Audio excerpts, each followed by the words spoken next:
అడవులు తగ్గిపోతున్నాయి. ఆకాశంలో పక్షుల రెక్కల చప్పుడు మెల్లగా మాయమవుతోంది.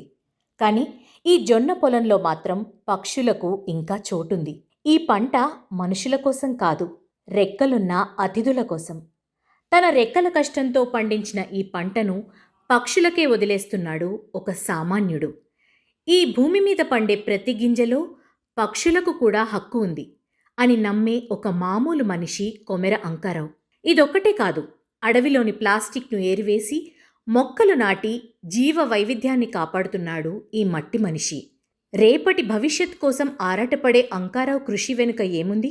రండి అతడినే అడుగుదాం. సామాన్యుడిలా కనిపించే ఈ అసామాన్యుడి కథ తెలుసుకుందాం. అందరికీ నమస్కారం. నా పేరు అంకారావు.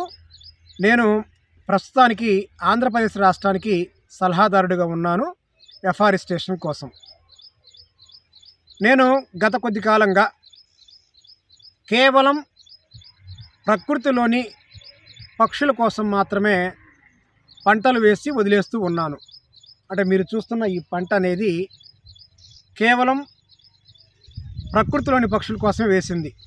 సజ్జ, జొన్న ఈ రెండు కలిపి నేను ప్రతి సంవత్సరం కూడా వేస్తూ ఉంటాను.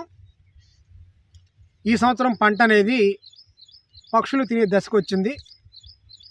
ఎందువల్ల నేను ఈ పని చేస్తున్నాను అంటే, ప్రకృతిలోని పక్షులు వాటి యొక్క సంతానం అనేది బాగా వృద్ధి అవ్వాలి. పక్షులు మన జీవన విధానంలో ముఖ్య భూమికను పోషిస్తూ ఉంటాయి. అలాగే పర్యావరణ పరిరక్షణలో, అడవుల పెంపకంలో రకరకాల ప్రాణులతో పాటుగా పక్షులు కీలక పాత్ర పోషిస్తూ ఉంటాయి. పక్షులు జీవన విధానంలో ఒక భాగం, జీవ వైవిధ్యం కలిగి ఉంటాయి.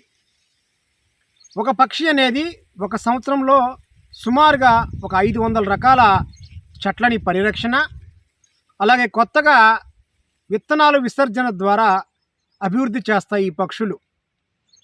ఒక పక్షి అనేది ఒక పొలంలో ఒక సంవత్సరంలో ఒక అరబస్తా గింజలు తిన్నది అంటే దాని ద్వారా 8 రెట్లు, అంటే సుమారుగా 4 బస్తాల పంట అనేది దిగుబడి వస్తుంది. ఈ విషయాన్ని ప్రతి ఒక్కరు కూడా తెలుసుకోవాలి.